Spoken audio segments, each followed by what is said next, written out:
د سیمې هیواد او د نړۍ تازه خبرونه هر غړي د کندوز رادیو څخه مه هېروئ.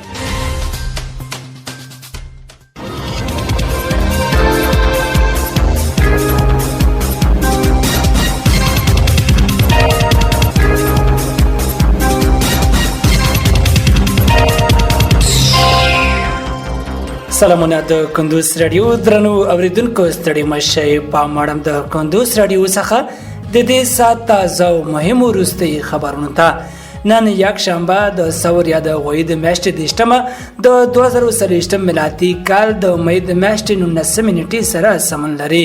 روانه خبري غړي درته زه سیر احمد سایل وړاندې کوم. خو په سر کې هم د سو مهمو خبرونو سرټکی.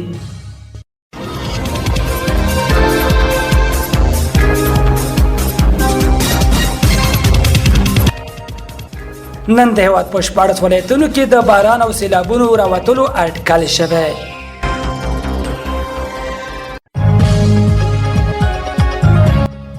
بغلان کې یو ښوونځی جوړیږي.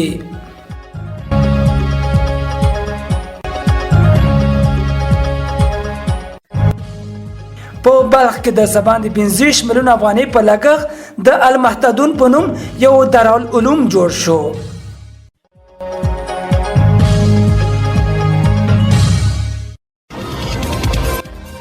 او راشد خان 4 کال وروسته افغانستان ته ستون شو.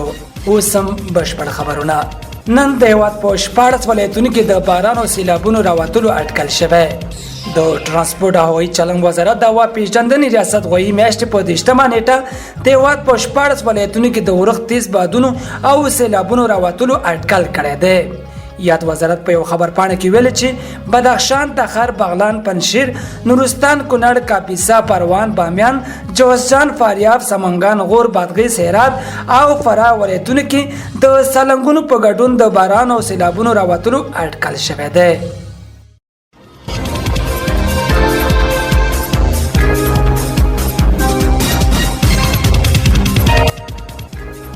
بغلان کې یو ښوونځی جوړیږي. د بغلان د پوهنې ریاست مسؤلین د دغه ولایت د نغوري ولسوالۍ کې د سباند 1 میلیون افغانۍ په لګښت د یو ښوونځي د جوړولو چارو د پیل کېدو خبر ورکړی دی. د یاد ولایت د پوهنې ریاست مطبوعاتي مسؤل شعیب افغان رسنۍ ته ویلي د نغوري ولسوالۍ اړوند په بیخ کلي کې د سیمې خلکو لوري د 1,200,000 افغانۍ په لګښت د غازی امان الله خان په نامه د یو ښوونځي د جوړولو چارې پیل شوې دي. نوموړي ویل د یاد ښوونځي به 6 درسي او اداري خونې، کتابتون، احتوي دیوال او ورته نورې اسانتیاوې ولري.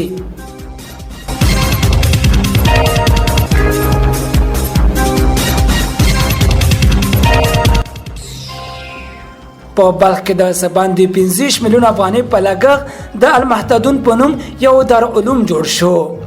د بلخ دشت شادیان او اړوند پروژې ذوالفقار سیمه کې د 15 میلیون او 200,000 افغانۍ په لګښت د المهتدون په نوم یو دارالعلوم جوړ او نن د یو شمېر ځایي محصلینو لوري پرانیستل شو. د بلخ دارالعلوم د پرانیستې مراسمو کې د بلخ ولایت د پوهنې رئیس شیخ عبدالجلیل شهیدخیل ویل چې نن ورځ د مدرسو په زیاتېدو سره د دې ملت هیلې راژوندۍ کیږي او ولس د علم لپاره خپل نسلونه علمي ډګرونو ته استوي، ځکه د دې هیواد مدرسې په تاریخ کې بې ساري دي او په دې ځای کې شاګردان په اسلامي روحیه سمبال روزل کیږي.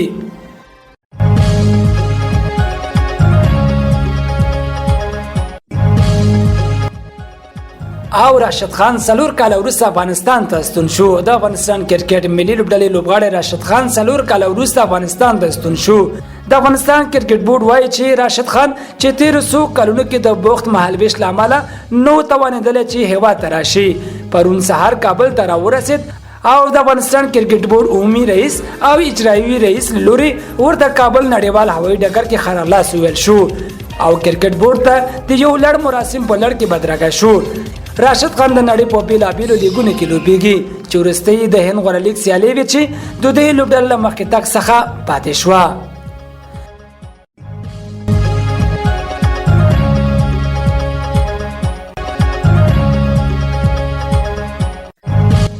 درنو اوریدونکو په خبري غړي کې راټول شي مطالب هم دمرول تر بلې خبري غړي له عمل شه.